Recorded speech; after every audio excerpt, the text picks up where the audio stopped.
Aleluia! Deus é bom, amém? Você pode sentar. Tenho vontade de fazer um culto só de ceia. Passou rápido, podia ter ido mais. Glória a Deus, obrigado, queridos. E estamos aqui hoje, continuando mais um domingo, celebrando o nome do Senhor. Sou o pastor Thiago Sattler, prazer estar aqui servindo vocês. E nós estamos nos domingos ministrando a respeito dos dons do Espírito Santo. Nós já falamos a respeito de uma introdução geral sobre os dons, falamos sobre os dons de poder na semana passada, que são os dons de milagre, dons de cura e a fé, que é a fé especial. E hoje nós vamos falar sobre os dons de revelação. Primeiro, a gente vai lá em 1 Coríntios 12, mas antes eu queria ler com vocês Hebreus, no capítulo 2. Foi uma passagem que o Senhor me trouxe à mente. Hebreus 2, de 1 até o 4. Fala, por essa razão, importa que nos apeguemos com mais firmeza às verdades ouvidas, para que delas jamais nos desviemos. Porque se a palavra falada por meio de anjos se tornou firme, toda transgressão ou desobediência recebeu o justo castigo, como escaparemos nós se não levarmos a sério tão grande salvação? Esta, tendo sido anunciada inicialmente pelo Senhor, depois foi-nos confirmada pelos que a ouviram, os apóstolos. Também Deus testemunhou juntamente com eles por meio de sinais, prodígios e vários milagres e distribuição do Espírito Santo, segundo a sua vontade. Aqui está mostrando que a palavra de Deus é viva e ela é confirmada pelo próprio Deus. Deus confirma a palavra dele, por meio de sinais, milagres, testemunho interior, profecias, porque a palavra é genuína. O próprio Deus confirma a palavra dele. Ninguém se converte por vontade própria. Ninguém vem para Jesus porque, vou mudar de religião. Isso não existe. A pessoa só vem a Cristo se ela nascer de novo. E só pode nascer de novo se o Senhor chamar. E quando o Senhor chama, aí a pessoa tem os olhos abertos e ela pode se entregar para o Senhor. Mas antes disso, ninguém pode fazer essa opção. Deixa eu escolher qual que vai ser a minha religião. Não, essa aqui está muito difícil, essa aqui tem que usar roupa demais. Essa daqui eu acho que tem um monte de vertente, vou nessa. Não é isso. Você tem que nascer de novo. E isso só pode acontecer por um milagre. O Espírito Santo te chamando, te convencendo e você sendo restaurado por meio da fé que você coloca em Jesus. E fala da distribuição dos dons do Espírito Santo. Isso é uma das marcas de que a mensagem de Jesus é real. Os dons do Espírito Santo. Deus opera até hoje porque ele não mudou. O mesmo Jesus de ontem é o Jesus de hoje e é o Jesus de eternamente. Essa é a mensagem que nós pregamos. Jesus não muda. E nós temos que compreender como que o Espírito Santo age, para que a gente possa cooperar com o Espírito Santo e podermos discernir o que parece Espírito Santo, mas não é. Tem muita coisa aí também, gente. A Bíblia fala que o próprio Satanás se transveste de anjo de luz para poder enganar. Então tem muita coisa que parece ser verdade, mas que não é. Jesus falou várias vezes sobre isso. Fiquem atentos. Se em vez de ser na Galileia, fosse Minas, assim, ser bobo não. Fique esperto. O carioca é assim, deixa de ser mané. Fica ligado. A gente tem que ser esperto, vigiar e orar. A gente tem que estar atento, a gente tem que buscar isso. E sobre os dons que nós vamos falar hoje, tem um dom especificamente que fala do discernimento de espíritos. Vamos voltar lá para 1 Coríntios capítulo 12. Abre a Bíblia aí. Ou clica. A partir do versículo 4. Fala o seguinte. Ora, os dons são diversos, mas o Espírito é o mesmo. E também a diversidade nos serviços, mas o Senhor é o mesmo. E a diversidade nas realizações ou operações, mas é o mesmo Deus que opera tudo em todos nós. A manifestação do Espírito é concedida a cada um visando um fim proveitoso. Tem que ter um propósito da manifestação do Espírito Santo. O Espírito Santo não se manifesta por se manifestar. Tem um propósito. Tem que apontar para Jesus. Tem que trazer restauração. Tem que trazer glória para o nome de Deus. Versículo 8. Porque a um é dada, mediante o Espírito, a palavra de sabedoria. A outro, segundo o mesmo Espírito, a palavra de conhecimento. A um é dado pelo mesmo Espírito a fé, e outro, no mesmo Espírito, dons de curar. A outros, operações de milagres, e a outro, profecia, a outro, discernimento de espíritos, e a um é dada a variedade de línguas, e a outra, a capacidade de interpretá-las. Mas um só é o mesmo Espírito que realiza todas essas coisas, distribuindo-as a cada um individualmente, conforme ele quer. Feche seus olhos, vamos orar mais uma vez. Senhor, muito obrigado pela Tua palavra, Senhor, que é lâmpada para os nossos pés e luz para o nosso caminho. A Tua palavra é verdadeira, ela é comprovadamente genuína e ela alegra o nosso coração, ela nos instrui, nos consola, nos restaura, nos coloca de pé, nos poda, ela nos mostra quem Jesus é e como que nós devemos ser. Fala conosco abundantemente e que Teu Espírito se manifeste em cada um individualmente, para que ele seja um testemunho vivo do poder de Deus. Assim nós oramos. Amém. Hoje nós vamos falar dos dons de revelação. Esse dia eu estava vendo na internet, não dá para acompanhar tudo que acontece na internet não, tá? O algoritmo vai direcionando para algumas coisas, e tem umas às vezes você não faz ideia de onde que surge, né? De repente está falando umas coisas assim, não sei, acho que está sabendo que eu estou em Nova Zelândia, algumas curiosidades das Ilhas Fiji. Eu falei, cara, eu nunca pesquisei Ilha Fiji na vida. O que esse negócio está fazendo aqui? Só que aí estava mostrando um debate, um podcast, que um pastor muito famoso estava falando que não existe dom de revelação. Não existe dom de revelação, a revelação é a própria palavra de Deus. E isso está parcialmente correto. A palavra de Deus é a revelação de Deus. Quando nós lemos a Bíblia, nós estamos tendo acesso à revelação definitiva de Deus. Porém, a Bíblia também fala de dons de revelação. Existem dons específicos que falam de revelação. Inclusive com esse nome. Quando a gente vai abrir lá em 1 Coríntios capítulo 14, verso 30, fala especificamente quando uma pessoa recebe uma revelação. Fala, versículo 30, se porém vier uma revelação a alguém que esteja sentado, cale-se o primeiro, falando da ordem do culto. Mas esse termo revelação está na Bíblia. E quais são esses dons de revelação? É a palavra de conhecimento, palavra de sabedoria e discernimento de espíritos. E é assim que nós vamos falar. E como eu estou fazendo já nos outros domingos, eu sempre vou mostrar um exemplo no livro de Atos dos apóstolos e dos discípulos operando nesses dons. Porque quando a gente fala de Jesus, a gente sempre acha, não, mas Jesus é Jesus. Mas quando a gente vê Pedro, aquele que negou 3 vezes, aquele que cortou a orelha do camarada que não era para cortar a orelha, aquele que sempre estava se embananando, sendo usado com os dons do Espírito Santo, você entende, poxa, eu me enxergo em Pedro, então pode funcionar para mim também. O Paulo, aquele camarada assim que estava sangue no olho, né? Vamos prender mais uns cristãos, vamos apedrejar esses trevos. Está com uma pedra maior que ele ainda está vivo, eu vi ele se mexendo. E ele se converteu, e sendo um testemunho de Jesus, aí você começa a ver, opa, tem esperança para mim. Por isso que eu vou mostrar no livro de Atos esses dons funcionando.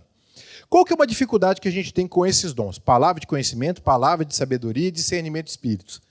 Porque não tem uma definição na sequência. Palavra de conhecimento é 2 pontos, tal, tal, tal. Não tem isso.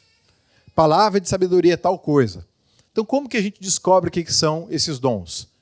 Conhecendo a palavra, conhecendo a hermenêutica como um todo, e a gente vai encaixando e ver onde que esse dom é demonstrado. Não existe uma definição. Algumas coisas na Bíblia têm definição. Outras, você vai vendo a experiência. A Bíblia mostra o dom acontecendo. E, na sequência, a gente vai falar do palavra de conhecimento. Palavra de conhecimento, no grego, é logos gnosko, que é a palavra que dá a conhecer alguma coisa. Você está conhecendo algo que você não deveria saber. É o que popularmente é falado revelação. Fulano teve uma revelação. A pessoa ficou sabendo de uma coisa que não tinha como ninguém saber. É algo que, como que ela sabia isso? Não tem como saber, ninguém contou, ninguém estava sabendo. Ontem mesmo, o pastor William estava compartilhando, nós fomos ministrar lá em Tauranga, ele estava compartilhando como que foi o nascimento do bem.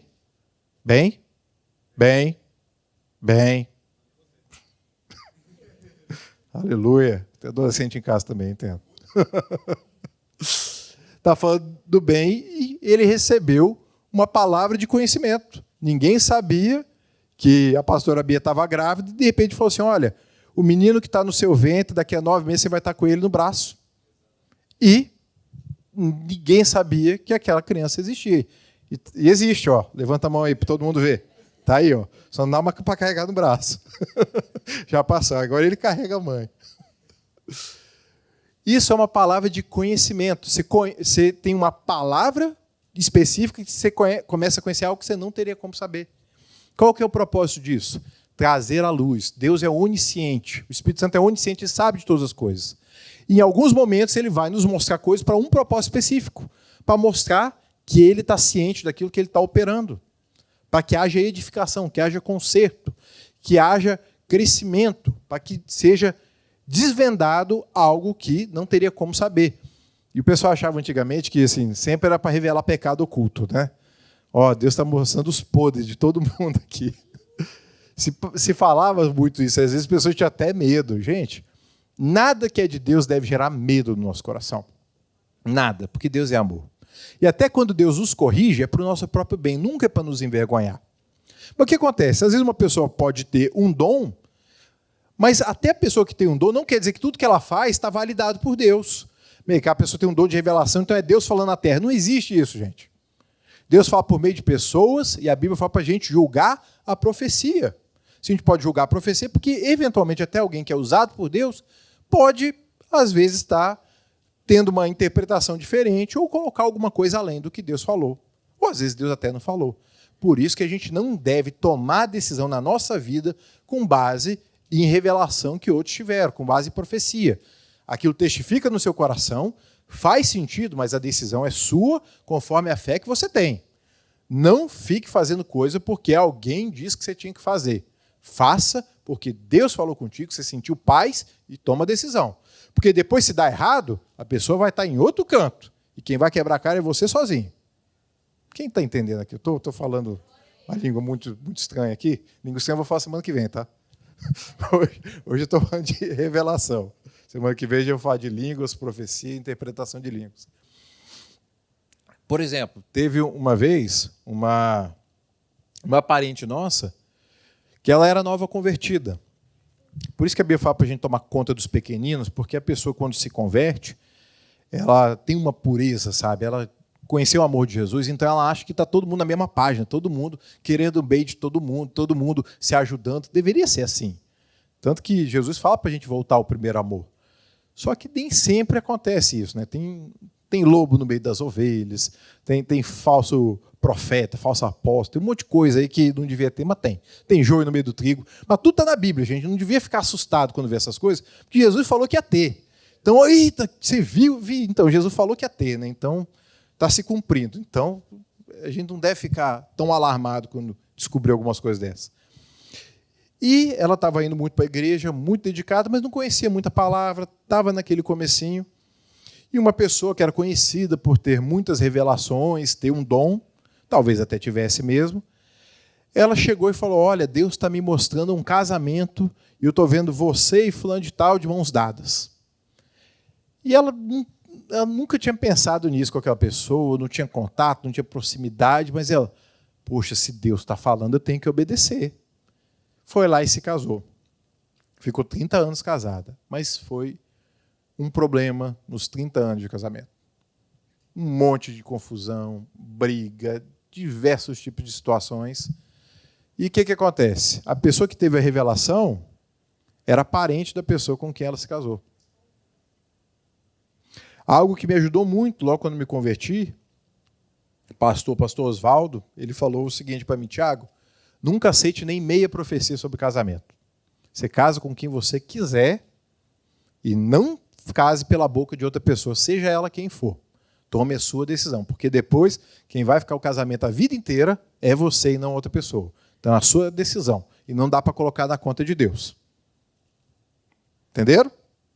Vocês estão meio silenciosos, gente. Então, a gente tem que saber que existe o dom, mas a gente tem que saber que o dom é para um fim proveitoso. Ninguém deve tomar a sua vida e delegar na mão de outra pessoa. Nós somos responsáveis pelas nossas decisões. Nós vamos prestar contas diante de Deus pelo que nós fazemos ou deixamos de fazer. Então, cada um tem que estar bem consciente do seu papel, da sua fé e tomar a decisão com base na luz que você tem da palavra de Deus. Às vezes pode receber uma palavra que foi de Deus, mas talvez não para aquele momento. Espera. A Bíblia é cheia de palavras que foram se cumprir anos depois. Então nem sempre vai ser na semana que vem. Nem sempre vai ser daqui a um mês. Às vezes pode demorar um processo maior. Quem que já recebeu uma palavra foi se cumprir anos depois? Levanta a mão aqui, só para eu ver. Então, a Bíblia é cheia de coisas assim. Você tem que saber se preparar para quando chegar você está pronto. O que você faz entre o momento da palavra e o cumprimento, considerando uma palavra verdadeira? Se prepara. Deus vai capacitar os escolhidos? Amém, Deus vai te dar graça, mas assim, você que vai ter que abrir a sua Bíblia, você que vai ter que dobrar o seu joelho, você que vai ter que fazer o seu jejum, você que vai ter que estudar outra língua, você que vai ter que ir atrás. Essa parte Deus te dá graça para você fazer. Não dá para jogar para cima. Ah, Deus vai fazer. E de repente, de uma hora para outra, você vai... Ah, Deus falou que eu vou ser um grande construtor. Você está estudando engenharia? Não. Deus não vai te dar uma revelação de 5 anos de curso de engenharia e um diploma na parede. Vai atrás e estuda. Gente, tem coisa prática, gente. A gente crê no sobrenatural não anula a nossa responsabilidade. É importante a gente falar disso, porque tem gente que meio que passa assim, Deus está contigo. Não, querido, ó, Jesus falou, vai pregar o evangelho. Não, Deus vai trazer as pessoas. Não, você que vai atrás delas. Ah, se Deus quiser, traz as pessoas. Não, você que vai atrás dela. Você que vai atrás para pregar o evangelho. Tem algumas coisas que Deus mandou você fazer, você quer jogar de volta para ele. É um ping-pong, né? Deus falou para você, não, é contigo. Não, é contigo. É um mandamento para você, não para mim. E aqui está falando da palavra de conhecimento. E um exemplo que a gente pode ver aqui de palavra de conhecimento. Atos, no capítulo 4, versículo 32, até 5:5.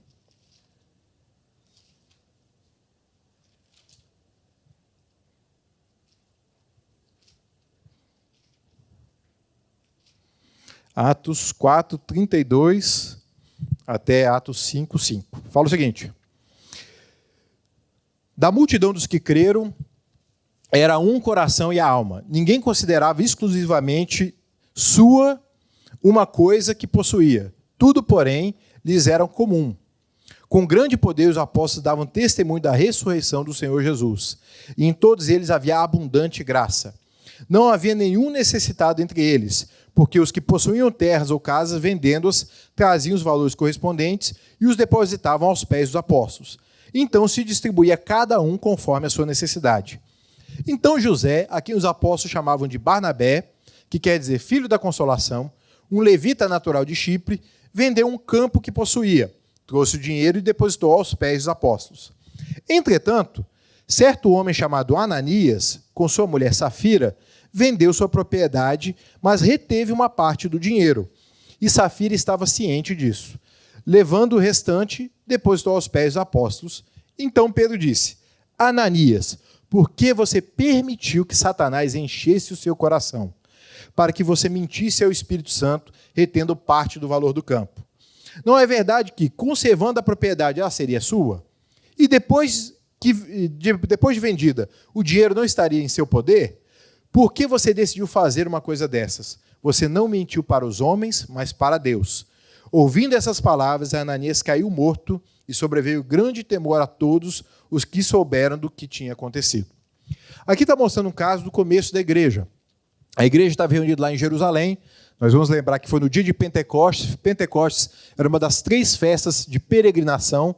Era a festa da Páscoa, a festa das semanas, ou Pentecostes, e a festa das cabanas, ou tabernáculos. Era quando todo mundo ia para Jerusalém para celebrar anualmente essas festas. Então, Jerusalém estava cheio de gente. Então, tinha gente da Frígia, gente da Panfilha, gente de Chipre, e eles viram o que aconteceu em Pentecostes, e o povo foi ficando ali. Opa, estamos aqui, é aqui que eu quero ficar. Então, Jerusalém ficou cheia. E não tinha casa para todo mundo, não tinha comida para todo mundo. E o povo que era dali começou a vender suas propriedades para alojar as pessoas que estavam em Jerusalém naquele momento. Esse é o contexto que a gente está vendo. Por que estavam fazendo isso? Porque tinha uma necessidade. Tinha um monte de gente que queria saber de Jesus, que morava na Europa, morava na África e estava ali para ouvir o evangelho. Não queria mais voltar. Eu quero saber quem é esse Jesus. Eu vi que isso é de verdade. Eu entreguei minha vida para ele e agora? O que eu faço? Então eles estavam ali, todo mundo em Jerusalém. Só que teve um camarada, Barnabé, que ele pegou uma propriedade e deu toda. Falou assim, olha, tudo é para Deus, toma aí, pronto. Todo mundo ficou sabendo, poxa, glória a Deus. Quando fala que era depositado aos pés do apóstolo, quer dizer que todo mundo sabia que estava entrando. Não é para o apóstolo pisar e fazer o que quiser, não, tá? Porque todo mundo está sabendo que está entrando, é isso que fala. Chegava e depositava aos pés do apóstolo. Só que aí teve um camarada que viu, poxa, estão falando bem desse Barnabé, hein? Cara, vou fazer igual. Aí falou e vendeu. Oh, mas isso aqui é uma grana boa, hein? Cara, assim, precisa ser estudo também, né? Vamos fazer o seguinte, vamos falar que a gente deu tudo, mas a gente pega em uma parte aqui, porque dá para fazer uma viagem boa, né? Dá para comprar uns negócios bacanas com isso aqui. Aí foi. E a esposa sabia. Chegou lá, esse Ananias, e colocou aos pés dos apóstolos. Ele falou assim, a propriedade que eu vendi, está aqui o dinheiro. Aí Pedro vai lá e fala assim, por que você deixou Satanás encher seu coração? Por que você está querendo mostrar uma coisa que você não está fazendo? Por que você está querendo aparentar alguma coisa que não é o que você está fazendo? A propriedade não era sua? Você não precisava ter vendido, não. Era sua. Você podia ficar com ela. Se você vendeu, o dinheiro era todo seu. Você também não precisava dar nada. Mas para que você diz que deu tudo, sendo que você não deu tudo? Como que Pedro ia saber disso? Como que poderia ter acesso a essa contabilidade? Foi uma revelação. Foi uma revelação e ali gerou temor, porque você não está mentindo a homens, você está mentindo a Deus. E o cara caiu morto na hora. E gerou grande temor, porque as pessoas começaram a ver, gente, não dá para brincar. Não dá para brincar de ser crente. É sério. É o próprio Deus quem está no nosso meio. É Deus quem está no nosso meio. E aí gerou grande temor. E aqui é uma demonstração da palavra de conhecimento. E depois aconteceu a mesma coisa com a esposa dele, Safira. Pedro também já tinha essa palavra de conhecimento. Como que ele podia conhecer algo que estava oculto? Palavra de conhecimento. É uma revelação. Foi revelado algo que estava escondido. E depois a gente vê um outro que é a palavra de sabedoria. Palavra de sabedoria, essa daí tem alguma diferença de interpretações. O que pode ser essa palavra de sabedoria? Como eu falei, não tem a definição logo na sequência. Mas como que boa parte dos teólogos que creem nos dons espirituais veem a palavra de sabedoria? Entende que é uma palavra que Deus dá uma sabedoria sobre o que você fazer sobre alguma coisa que ainda não aconteceu. Você vai ter que tomar uma decisão e a decisão correta é essa. Não tem como você saber qual que é o melhor caminho. Você não sabe o futuro, mas Deus sabe. E Deus já te diz qual que é a sabedoria correta para aquele momento, para você não perder o caminho, para você não perder o rumo. Então, a palavra de conhecimento fala de alguma coisa que aconteceu no passado. A palavra de sabedoria está falando de alguma coisa que vai acontecer no futuro, para te preparar para você ter uma sabedoria para agir com alguma coisa que ainda está para acontecer. E se parece um pouco. E na prática, às vezes, pode acontecer as coisas juntas. Né? Tem uma palavra de conhecimento e uma palavra de sabedoria na sequência. No fim das contas, o pessoal chama tudo de revelação e está valendo. É importante Jesus ser glorificado. E como que a gente pode ver essa palavra de sabedoria acontecendo na prática? Vira aí em Atos capítulo 11, versículo 27.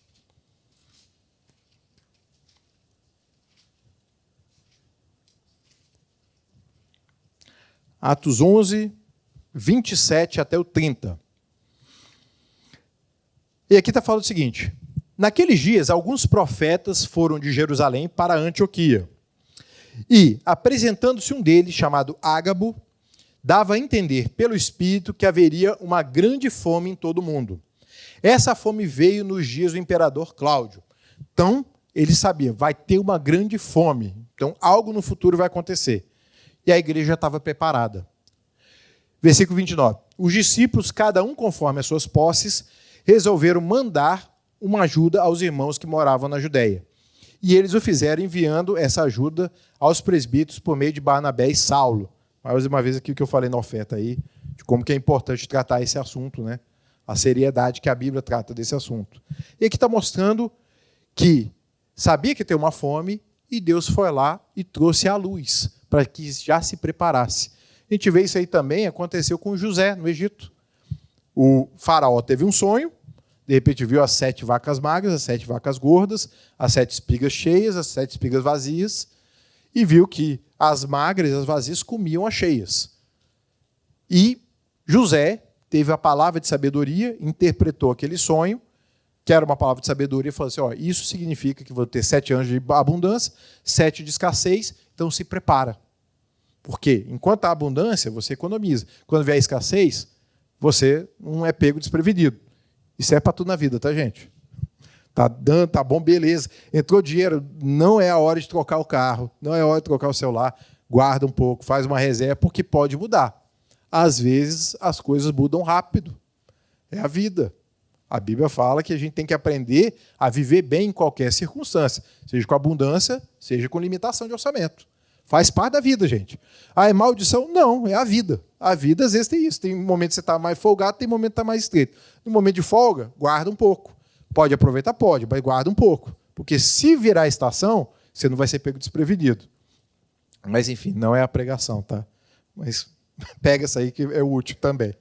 A palavra de sabedoria está falando disso. De você ter uma sabedoria para alguma coisa que ainda vai acontecer que você não sabe e você saber qual a decisão correta a ser tomada. Está falando de uma revelação a coisas futuras. E o último que está aqui, discernimento de espíritos, esse é muito importante. É muito importante. Por que tem um dom de discernimento de espírito? Porque não é fácil discernir algumas coisas. Algumas coisas parecem muito verdade.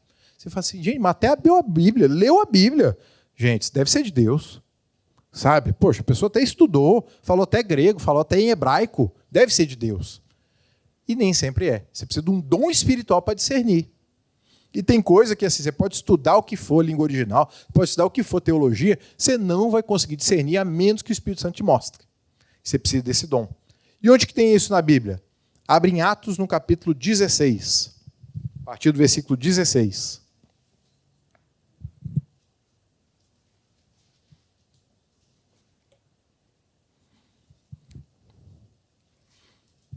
Aqui Paulo estava na Europa, numa viagem missionária, e fala o seguinte, aconteceu que, Atos 16, 16, aconteceu que, indo nós para um local de oração, veio ao nosso encontro uma jovem possuída de um espírito adivinhador.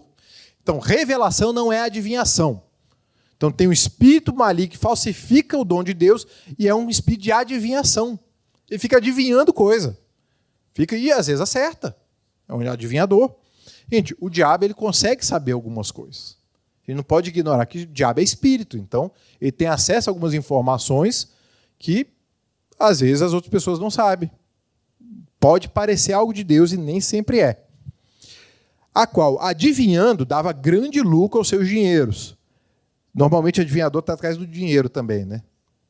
Para falar a verdade, quase tudo que é falso na Bíblia está buscando dinheiro. Na maioria das vezes, uma coisa que é falsa ou verdadeira. Se pedir o dinheiro depois, tem uma boa chance de ser falso. Maioria das vezes. Mas assim, isso aí a gente fala em outra pregação.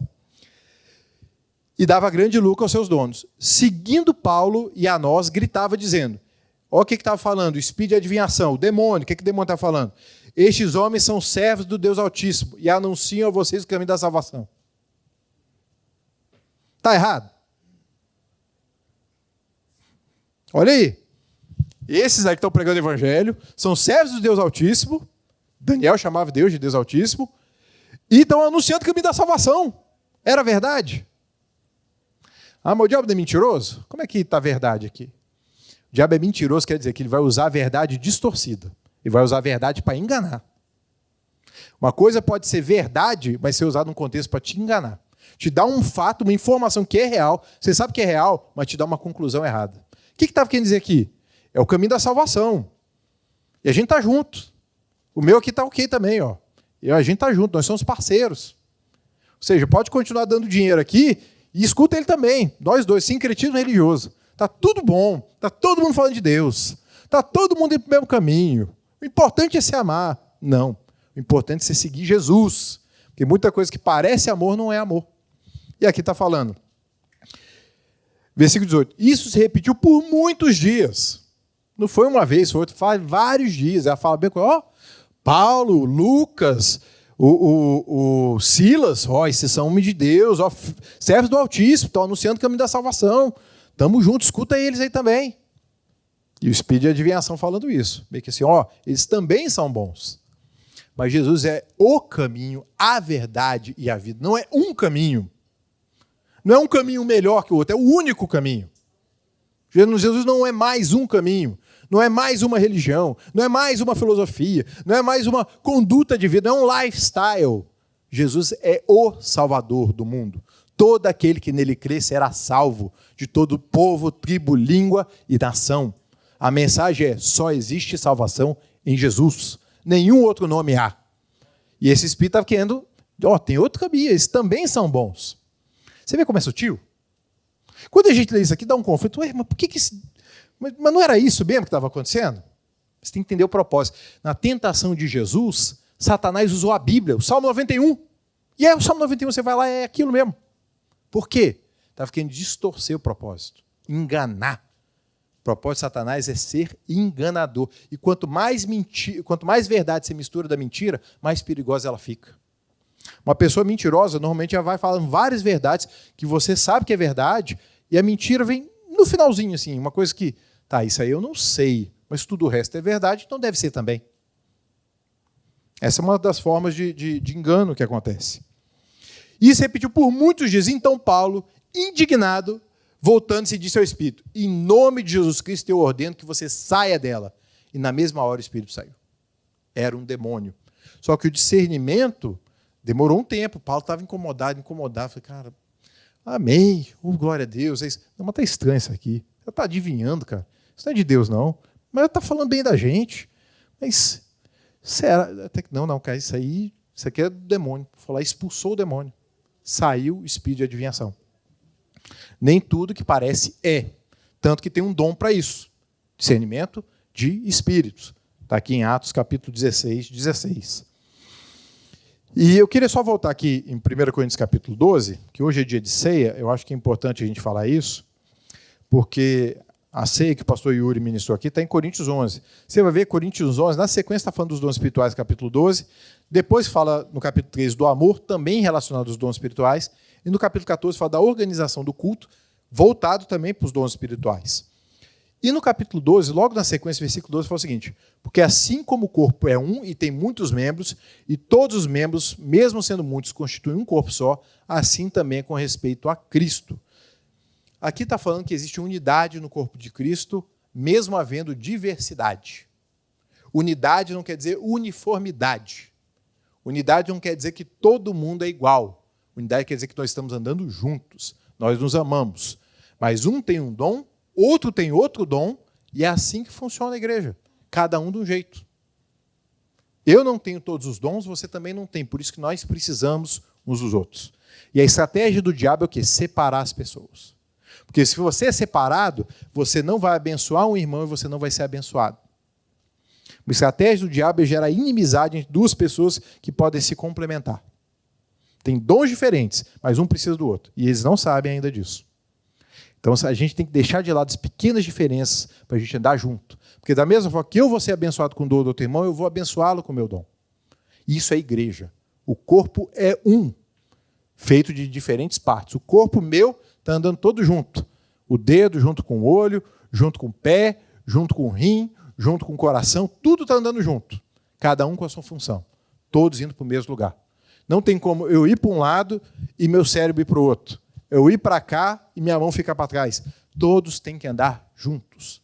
Quando a gente fala de dons do Espírito Santo, nós estamos falando de algo que é real, é para hoje, é para a gente, só que não é para nos separar. Não é para a gente se sentir melhor do que outra pessoa que não tem, ou se sentir pior do que uma outra pessoa que tem. Cada um tem a sua função e seu dom. E é dado, você não conquistou. Você não tem um dom porque você é bonzinho, é porque Deus te deu, ponto. Seja fiel. Você não conquistou, você não mereceu, pela graça. Dom, a palavra é carisma, que é a mesma palavra que eu usar para graça. É de graça. O que eu fiz para merecer o dom? Nada, você não merece. Deus que é bom quis te usar. Seja fiel e use esse dom para a glória dele, e não para a sua. Amém? Glória a Deus. Estamos juntos? Glória a Deus. Vou pedir para vocês ficarem de pé.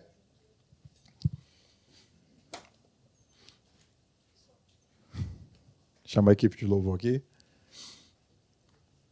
Os dons são para nós hoje. E você precisa ter fé, ousadia, para que o dom opere.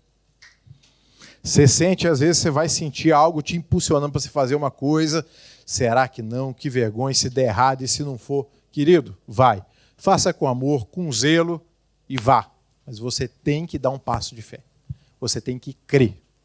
Porque Deus se manifesta por meio de pessoas ousadas. Deus se move em quem se move. Quem fica parado não experimenta coisas grandes de Deus. Então vá. Enquanto você vai, Deus te usa. Vá. Enquanto você vai, Deus te usa. Leve a sério essa mensagem. Deus está querendo fazer uma grande obra por meio da minha vida, da sua vida.